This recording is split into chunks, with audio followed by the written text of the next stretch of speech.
Everyone, welcome to my channel big fuss. അപ്പോൾ ഇന്ന് ഞാൻ ഒരു റിയാക്ഷൻ വീഡിയോ ചെയ്യാമെന്ന് വിചാരിച്ചു. കുറേ നാളായി ഈ ചാനൽ സ്റ്റാർട്ട് ചെയ്തിട്ട്, but I never post any videos or any shorts. But this time I just think about to make some videos, reaction videos about current trending videos or news in YouTube. അങ്ങനെ വന്നപ്പോഴാണ് ഞാൻ വിചാരിച്ചു, ഇപ്പോൾ എന്തിനെ കുറിച്ച് react ചെയ്യും, ചുമ്മാ ചെന്ന് റിയാക്ട് ചെയ്യാൻ പറ്റുമോ, അല്ലെങ്കിൽ ചുമ്മാ ഓരോരുത്തരെയും നമുക്ക് കുറ്റം പറയാനോ അങ്ങനെയൊന്നും പറ്റില്ല. I think it's four entertainment purpose only. Okay, നമുക്ക് കാണാം, അത്രേ ഉള്ളൂ. അതല്ലാണ്ട് അത് ചൂണ്ടിപ്പിടിക്കുക അല്ലെങ്കിൽ അതിനെടുത്ത് വേറൊരു കാര്യത്തിലേക്ക് കൊണ്ടിടുക അങ്ങനെയൊന്നും ഞാൻ ഉദ്ദേശിക്കുന്നില്ല. ജസ്റ്റ് റിയാക്ഷൻ വീഡിയോസ് അത്രേ ഉള്ളൂ. അപ്പോൾ ഇന്ന് ഞാൻ റിയാക്ഷൻ വീഡിയോ ആയിട്ട് വന്നിരിക്കുന്നത് നമുക്ക് കറന്റ് ട്രെൻഡിങ് ആയിക്കൊണ്ടിരിക്കുന്ന ഏകദേശം 56-59 ലക്ഷത്തോളം പേർ കണ്ട ലൈവ് ഡെലിവറിയാണ്. ആരുടെയാണ്? നമ്മുടെ ദിയ കൃഷ്ണ അഥവാ OCയുടെ ഒരു ലൈവ് ഡെലിവറിയാണ്. ആ ഒരു വീഡിയോ ആണ് ഇപ്പോൾ കറന്റ് ട്രെൻഡിങ്, 2 or 3 days ആയിട്ട് ട്രെൻഡിങ് ആയിക്കൊണ്ടിരിക്കുന്നത്. ഐ തിങ്ക് അത് ട്രെൻഡിങ് നമ്പർ 1 വന്നിട്ടുണ്ടായിരുന്നു. ആ ഒരു വീഡിയോ വന്നതിന് ശേഷം ഒരുപാട് പേരാണ് ദിയ കൃഷ്ണനെ ട്രോളുന്നത്. അല്ല, എന്തിനാ ഈ ട്രോളുന്നതെന്ന് എനിക്ക് മനസ്സിലാവുന്നില്ല. അവർ ഡെലിവറി കാണിച്ചിരുന്നു, അതിനിപ്പോൾ എന്താ കാണാത്തതൊക്കെ ഇനി അങ്ങോട്ടൊക്കെ കാണേണ്ടി വരും. ഇങ്ങനത്തെ കാര്യങ്ങളൊക്കെ മനസ്സിലായോ? അപ്പോൾ ഇതൊക്കെ നമ്മൾ അറിഞ്ഞിരിക്കേണ്ടതാണ്. ഒരമ്മ എത്രത്തോളം ബുദ്ധിമുട്ടിയാണ് ഒരു കുട്ടിയെ പ്രസവിക്കുന്നതെന്ന് നമ്മൾ തീർച്ചയായും അറിഞ്ഞിരിക്കേണ്ടത്. അറിയാത്ത കുറേ പേര് ഇപ്പോഴും ഉണ്ട് നമ്മുടെ നാട്ടിൽ, അതിനൊക്കെ സ്റ്റില്ലായിട്ട് കാണുന്നത്. ഇത്രയും വേദന തിന്ന് പ്രസവിച്ചതിന് ശേഷവും പണ്ടുള്ള ആൾക്കാർ ചോദിക്കും, സുഖപ്രസവമായിരുന്നല്ലേ? ഓ, നിങ്ങളുടെ സുഖപ്രസവം. ഈവൻ സിസേറിയൻ കഴിഞ്ഞ ആൾക്കാരോട് ചോദിക്കുന്നത്, ഓ നിങ്ങൾ വേദന അറിയാണ്ടല്ലേ പ്രസവിച്ച്? അതെങ്ങനെയാണ് സുഹൃത്തെ വേദന അറിയാണ്ട് പ്രസവിക്കുന്നത്? സിസേറിയൻ ആയിക്കോട്ടെ ഓർ നോർമൽ ഡെലിവറി ആയിക്കോട്ടെ, രണ്ട് തരത്തിലാണ് വേദന. നോർമൽ ഡെലിവറി അതിന് ശേഷം കുറച്ച് ദിവസമേ ഉണ്ടാവുള്ളൂ.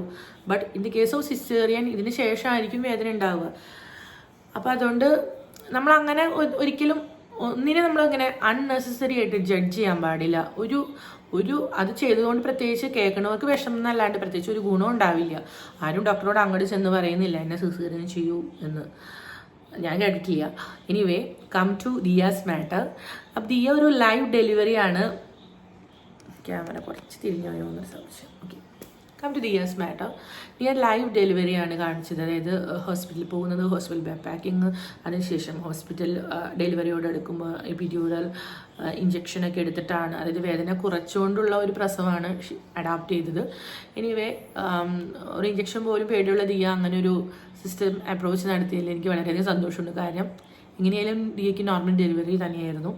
അതോടൊപ്പം തന്നെ ദിയയുടെ ഫുൾ ഫാമിലി ഡെലിവറി സ്യൂട്ടിൽ ഫുൾ ഫാമിലി തന്നെ ഉണ്ടായിരുന്നു എന്നാണ് എൻ്റെ അറിവ്. ഞാൻ ഫുൾ വീഡിയോ കണ്ടിരുന്നു. അപ്പോൾ എല്ലാവരും ചോദിച്ചു, ദിയ മേക്കപ്പ് ചെയ്തുകൊണ്ടാണോ പോയതെന്ന്. എന്താ മേക്കപ്പ് ചെയ്തുകൊണ്ട് ഡെലിവറിക്ക് പോയ എന്താ പ്രശ്നം? എൻ്റെ ഡെലിവറിക്ക് പോയപ്പോഴും ഞാൻ എൻ്റെ പുരികം ത്രെഡ് ചെയ്തിട്ടുണ്ടായിരുന്നു. പിന്നെ ലിപ്സ്റ്റിക് ഒന്നും ഇട്ടതായിട്ട് ഞാൻ ഓർക്കുന്നില്ല. അങ്ങനെയൊക്കെ ചെയ്തിട്ടാണ് പോയത്. വാട്ട് എവർ ഇറ്റ് ഈസ്, നമുക്ക് സന്തോഷമുള്ള കാര്യങ്ങളല്ലേ നമ്മൾ ജീവിതത്തിൽ ചെയ്യേണ്ടത്. അല്ലാതെ മറ്റുള്ള ആൾക്കാർ പറയുന്നത് കേട്ടിട്ട് എനിക്കതിനോട് തീരെ യോജിക്കാൻ പറ്റുന്നില്ല. ഇനി അതിനെതിരെ കുറേ പേര് ട്രോൾ ചെയ്യുന്നു, മേക്കപ്പ് ഇട്ട് പ്രസവിക്കാൻ പോയി. എന്തുകൊണ്ട് മേക്കപ്പ് ഇട്ട് പ്രസവിച്ചുകൂടാ? അതിനിടയ്ക്ക് ഒരു ഡയലോഗ് വന്നു, കൊച്ച് വരുമ്പോൾ എന്നെ സുന്ദരിയായി കാണട്ടെ എന്ന്. അതിനിപ്പോൾ എന്താണ്, ഒരു അമ്മയ്ക്ക് അങ്ങനെ ആഗ്രഹിച്ചുകൂടെ കുട്ടി വരുമ്പോൾ എന്നെ സുന്ദരിയായിട്ട് കാണട്ടെ എന്ന്? ഇതൊക്കെ സില്ലി മാറ്റേഴ്സാണ്. ഇതിനെപ്പറ്റിയൊക്കെ ട്രോളാൻ തുടങ്ങി കഴിഞ്ഞാൽ, ഇങ്ങനത്തെ കാര്യങ്ങളെയൊക്കെ പറ്റി ട്രോളാൻ തുടങ്ങി കഴിഞ്ഞാൽ നിങ്ങൾക്ക് അതിന് മാത്രം നേരെ ഉണ്ടാവുള്ളൂ.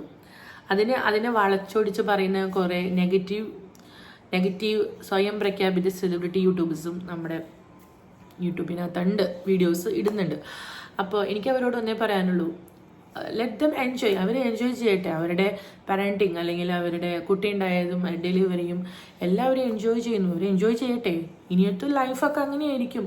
പിന്നെ നമ്മൾ എന്തിനാണ് അവരെ കുറ്റം പറയുന്നതെന്ന് എനിക്ക് അതിൻ്റെ ഒരു ലോജിക്ക് എനിക്ക് പിടികിട്ടുന്നില്ല. കാരണം എന്താ വെച്ചാൽ അവർക്ക് പൈസ ഉണ്ട്. അവർ വളരെ വലിയൊരു സ്യൂട്ട് എടുത്തു, ഡെലിവറി സ്യൂട്ട് എടുത്തു. അതിനകത്ത് ഫാമിലി ആയിട്ട് പോയിട്ട് അവർ പ്രസവിക്കുന്നു. ഏറ്റവും ഇമ്പോർട്ടൻ്റ് ആയിട്ട് ഒരു പ്രസവം നടക്കുമ്പോൾ ഒരു സ്ത്രീക്ക് വേണ്ടത് അവരുടെ ഫാമിലിയുടെ സപ്പോർട്ടാണ്. Especially husband അടുത്തുണ്ടെങ്കിൽ.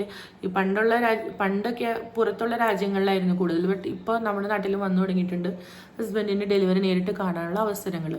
ഇവിടെ ഹസ്ബൻഡ് മാത്രമല്ല, അമ്മയും സഹോദരിമാരും വന്നു. അത് നല്ല കാര്യമല്ലേ? അവരുടെയൊക്കെ ഒരു അവരുടെയൊക്കെ ഒരു സ്ട്രെങ്ത് എന്ന് പറയുന്നത് it's very important that time. അപ്പോൾ നമുക്ക് ഒരു സ്ട്രെങ്ത് ആണ് ആ സമയത്ത്. ആ ഒരു വേദനയ്ക്കിടയിലും ഇവരെയൊക്കെ നമ്മുടെ അടുത്തുണ്ടല്ലോ, നമുക്കൊരു എന്താ പറയുക, നമുക്കൊരു നല്ലൊരു ബലമുണ്ടല്ലോ, നല്ലൊരു പവർ ഉണ്ടല്ലോ, അതിൽ നമുക്ക് എല്ലാം ഈസി ആയിട്ട് കൊണ്ടുപോകാൻ പറ്റും എന്നൊരു വിചാരം ആ സമയത്ത് നമ്മുടെ മനസ്സിലുണ്ടാവും. അപ്പോൾ അതുകൊണ്ട് തന്നെ നമുക്ക് അധികം ടെൻഷനിലിടേണ്ട കാര്യങ്ങളൊക്കെ കഴിഞ്ഞു പോകാൻ പറ്റും. അപ്പോൾ അതുകൊണ്ട് തന്നെ നമുക്ക് അധികം ടെൻഷൻ ഇല്ലാണ്ട് ഡെലിവറി ചെയ്യാനും പറ്റും. അപ്പോൾ ആ ഒരു ഡെലിവറി ഉള്ള വീഡിയോ വെട്ടിക്കൂട്ടി കണ്ടിച്ച് ഒരു ട്രോൾ വീഡിയോ ഒക്കെ ആക്കി എന്തിനാണ് അതിൻ്റെയൊക്കെ ആവശ്യം? നമ്മൾ അങ്ങനെ ഒന്നും ചെയ്യാൻ പാടില്ല കേട്ടോ. നമ്മൾ അതൊരു ഡെലിവറിയാണ്. ഡെലിവറി ലൈവായിട്ട് കാണിച്ചു എന്ന് വെച്ചിട്ട് ഫുൾ പക്ക 99% അവരൊന്നും കാണിച്ചില്ലല്ലോ. ജസ്റ്റ് കാര്യങ്ങളൊക്കെ ഒന്ന് ഒരു ഔട്ട്ലൈൻ പോലെ കാണിച്ചു എന്നേ ഉള്ളൂ. അപ്പോൾ അത് അറിയാത്ത നമ്മളെല്ലാവരും അറിയേണ്ട കാര്യമാണ് ഇങ്ങനെയൊക്കെയാണ് സംഭവിക്കുന്നത്. സിനിമയിൽ മാത്രമല്ല, അല്ലാതെ കരച്ചിൽ ഇൻ റിയാലിറ്റിയിൽ വരുമ്പോൾ അവിടെയും ഉണ്ടാവും കരച്ചിലും ബഹളവും ഒക്കെ at the time of delivery. അപ്പം നമ്മൾ അതിനെ ട്രോളൊന്നും കുറേ പേരും ഇതിനൊന്നും ആവശ്യമില്ല. എനിക്കത് കണ്ടപ്പോൾ ആ ഒരു വീഡിയോ കണ്ടപ്പോഴാണ് ഞാൻ വിചാരിച്ചത് ജസ്റ്റ് ഒരു കുഞ്ഞ് റിയാക്ഷൻ വീഡിയോ ഇടണമെന്ന്. അപ്പം അതുകൊണ്ട് മാത്രമാണ് ഈ വീഡിയോ ഇട്ടത്. എന്തായാലും ഇത്തന്നാൾ ചില വേറൊരു സെലിബ്രിറ്റികളുടെ മറ്റ് സെലിബ്രിറ്റീസിൻ്റെ ഡെലിവറിയും ഗർഭവും ഒക്കെ ആഘോഷിച്ച വ്യൂവേഴ്സിന് ഇപ്പം മറ്റൊരു വാർത്തയാണ് കിട്ടിയിരിക്കുകയാണ് ദിയാകൃഷ്ണയുടെ ഡെലിവറി. അപ്പോൾ എന്തായാലും ദിയാകൃഷ്ണ മേക്കപ്പ് ഇട്ട് പോയി പ്രസവിച്ചതുകൊണ്ടോ അല്ലെങ്കിൽ പ്രസവ മുറിയിൽ ഫാമിലിയെയും ഹസ്ബൻഡിനെയും എല്ലാവരും നിർത്തിയതുകൊണ്ടോ നമ്മുടെ ലോകം അവസാനിക്കാനൊന്നും പോകുന്നില്ല. അവർ എൻജോയ് ചെയ്തിട്ട് അവരുടേതായ രീതിയിൽ. അപ്പോൾ അവരെല്ലാവരും നിങ്ങൾ വെറുതെ വിടുക, അത്രമാത്രം എനിക്ക് പറയാനുള്ളത്. അവർ ലെറ്റ് ദം എൻജോയ്, അവരുടെ ലൈഫ് അവരുടെ കുഞ്ഞ് മോനുമായിട്ട് എൻജോയ് ചെയ്യട്ടെ. All the very best to Diya and Ashwin and Neo and all the family members. So എനിക്ക് ഭയങ്കര ആ വീഡിയോ ഞാൻ ഫുള്ളിരുന്ന് കണ്ടു. ഏകദേശം 1 മണിക്കൂറിൻ്റെ അടുത്തും കണ്ട ആ വീഡിയോ ഉണ്ടായിരുന്നു. ബട്ട് ഞാൻ ആ വീഡിയോ ഫുള്ളിരുന്ന് കണ്ടു എന്നാണ് സത്യം. ഞാൻ ഒസിയുടെ അല്ലെങ്കിൽ ദിയ കൃഷ്ണയുടെ ഒരു റെഗുലർ വ്യൂവറേ അല്ല. ബട്ട് ദാറ്റ് ടൈം എനിക്കതെന്തോ കണ്ടപ്പോൾ അത് തംബ്നെയിൽ കണ്ടപ്പോൾ തന്നെ എനിക്ക് ആ വീഡിയോ കാണുന്നത് തോന്നി. ഞാൻ ഫുള്ളിരുന്ന് കണ്ടു എന്നതാണ് സത്യം. അപ്പോൾ എനിക്ക് വളരെ ഇഷ്ടപ്പെട്ടു. എനിക്ക് ആ വീഡിയോ കണ്ടിട്ട് ഭയങ്കര സന്തോഷമായിരുന്നു. നല്ല നീറ്റ് ആൻഡ് ക്ലീൻ ആയിട്ടുള്ള ഒരു വ്ലോഗ്. അപ്പോൾ അതുകൊണ്ട് തന്നെയായിരിക്കണം എന്നെപ്പോലെ എല്ലാവരും വിചാരിച്ചിട്ടുണ്ടാവണം. അതുകൊണ്ടായിരിക്കും അവരെല്ലാവരും ആ വീഡിയോ കണ്ടത്. എനിക്കതെല്ലാം വളരെ സന്തോഷമായി ആ വീഡിയോ കണ്ടപ്പോൾ. അപ്പോൾ ദിയകൃഷ്ണയ്ക്കും കുട്ടിക്കും അശ്വിനും എല്ലാവിധ ആശംസകളും നേരുന്നു. നല്ല ഗുഡ് പാരൻസ് ആയിട്ട് അവർ മുന്നേറട്ടെ. Happy parenting and bye bye. Thank U.